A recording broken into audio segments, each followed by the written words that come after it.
আমার কাছে মনে হচ্ছে চিকেন বান তৈরি করার এর থেকে সহজ আর রেসিপি দ্বিতীয়টি হবে না।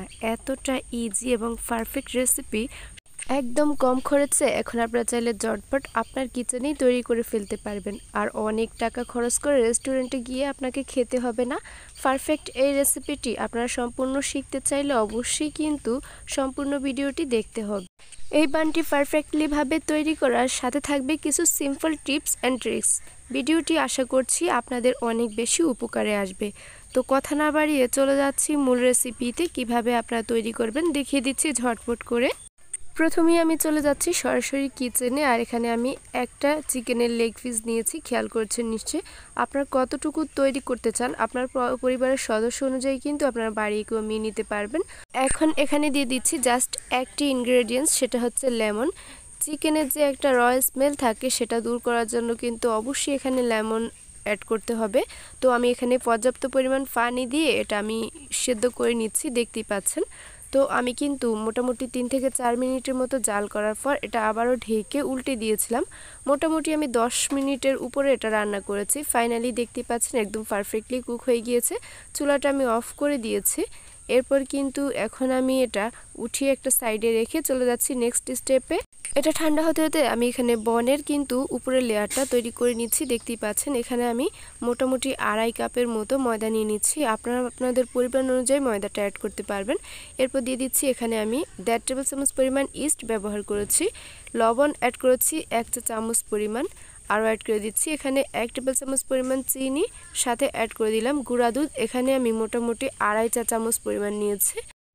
এরপর কিন্তু হাত দিয়ে মাঝের অংশটা একটু ফাঁকা করে আমি কিন্তু এখানে কুকিং অয়েল অ্যাড করে দিয়েছি 2 টেবিল চামচ পরিমাণ। তো আপনারা কিন্তু এই প্রতিটি ইনগ্রেডিয়েন্টস আপনার অনুযায়ী কিন্তু নিতে হবে। আমি এখানে মোটামুটি 2.5 কাপ ময়দা নিয়েছি, সেই অনুযায়ী ইনগ্রেডিয়েন্টসগুলো অ্যাড করেছি। এরপর কিন্তু কুসুম গরম পানি দিয়ে আমি একটা ডো তৈরি করে নিচ্ছি। যে কোনো খাবারে ইস্ট ব্যবহার করলে সেটা কিন্তু অবশ্যই কুসুম গরম পানি অ্যাড করবেন, তাহলে রেজাল্ট অনেক ভালো আসবে।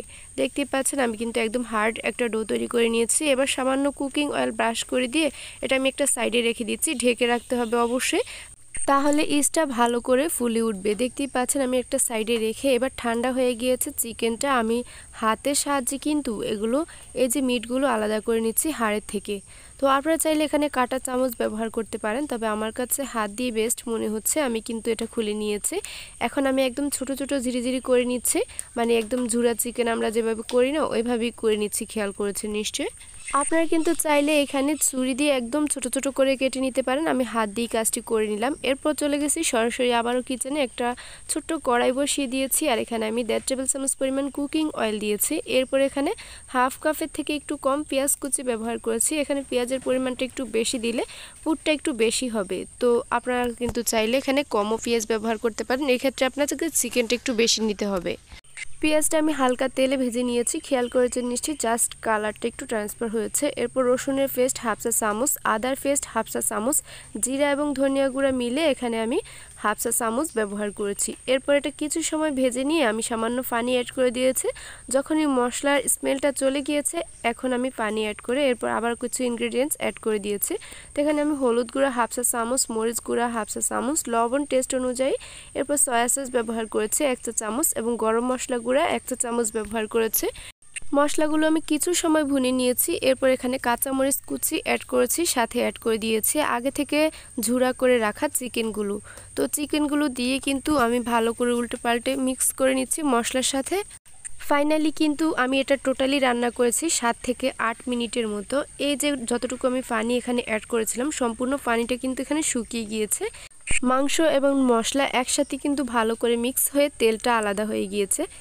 ঠান্ডা হওয়ার জন্য কিন্তু অন্য একটা ডিশে আমি ট্রান্সফার করে নিয়েছি, দেখতেই পাচ্ছেন। তো এটা ঠান্ডা হইতে হইতে আমি কিন্তু নেক্সট স্টেপগুলো সেরে নিচ্ছি। আর এইদিকে দেখতেই পাচ্ছেন এটা কতটা লোভনীয় হয়েছে খাবারটি। তো এটা রান্না করতে করতে প্রায় আমার 10 থেকে 12 মিনিটের মতো সময় লেগেছিল। এরই মাঝে দেখতেই পাচ্ছেন যে ডোটা আমি তৈরি করে রেখেছিলাম সেটা অনেক সফট হয়ে গিয়েছে আর অনেকটা কিন্তু ফুলেও গিয়েছে। এবার আমি ছোট করে লিচি কেটে নিয়েছি, দেখতেই পাচ্ছেন। আপনারা কিন্তু ছোট বড় আপনার সাইজ অনুযায়ী করে নিতে পারেন, মানে আপনার পছন্দ মতো। তো দেখতেই পাচ্ছেন একটা লিচি নিয়ে একদম বাটির মতো করে আমি গোল করে শেপ দিয়ে নিয়েছি। এরপর মাছ বরাবর পুরটা দিয়ে আমি মুখটা ভালো করে সিল করে এবার হাতের সাহায্যে একটু ফ্ল্যাট করে নিয়েছি। জাস্ট এভাবে করলেই কিন্তু হয়ে যাবে চিকেন বানগুলো। আপনাদের বোঝানোর সুবিধার্থে আমি আরও একটা দেখিয়ে দিচ্ছি। এই কাজটি কিন্তু একেবারে ইজি, আশা করছি আমার থেকে ভালো আপনারা অনেক বেশি পেরে যাবেন। তো এইভাবেই কিন্তু আমি জাস্ট বাটির মতো করে গোল করে এরপর আমি পুরটা মাছ বরাবর দিয়ে মুখটা ভালো করে সিল করে আমি কিন্তু এটা একটু ফ্ল্যাট করে নিয়েছি। আবারও চলে যাচ্ছি আমি কিচেনে। আগে থেকে একটা পাতিলে এখানে আমি গরম পানি ফুটিয়ে নিয়েছি, দেখতেই পাচ্ছেন একদম সম্পূর্ণ বলক চলে এসেছে। এরপর কিন্তু আমি যে বানগুলো তৈরি করেছিলাম সেটা আমি সম্পূর্ণ দিয়ে দিয়েছি, আর এটা ঢেকে আমি 3 থেকে 4 মিনিটের মতো জাল করে নিয়েছি। মোটামুটি 4 মিনিট পর দেখতে পাচ্ছেন এগুলো কিন্তু অনেকটাই ফুলে এবং ভেসে উঠেছে। যখন এটা দিয়েছিলাম তখন কিন্তু এটা ডুবো অবস্থায় থাকবে, এরপর যখন এটা হয়ে যাবে এভাবেই কিন্তু এটা ভেসে উঠবে। তো ফাইনালি আমার এটা হয়ে গিয়েছে। টোটালি আমি 5 থেকে 7 মিনিটের মতো এটা রান্না করে নিয়েছিলাম। এখন আমি উঠিয়ে একটা ডিশে রেখে দিয়েছি। এরপর কিন্তু যখন এটার পানিটা চলে গিয়েছে কিংবা এটা ঠান্ডা হয়ে গিয়েছে, আবার একটা ফ্রাই প্যান নিয়েছি, এখানে সামান্য অয়েল নিয়েছি। এটা কিন্তু একদম ডুবো তেলে ভাজতে হবে না, হালকা তেল হলেই হয়ে যাবে। একটা সাইড কিন্তু এটার হয়ে গিয়েছে, একদম লালচে করে ভেজে নিয়েছি। অপর সাইডটাও কিন্তু আমি ভেজে নিচ্ছি। একটা সাইড হতে কিন্তু প্রায় 2.5 মিনিটের মতো লেগেছে। চুলার আঁচটা লো ফ্লেমে রাখলেই একদম পারফেক্ট হবে।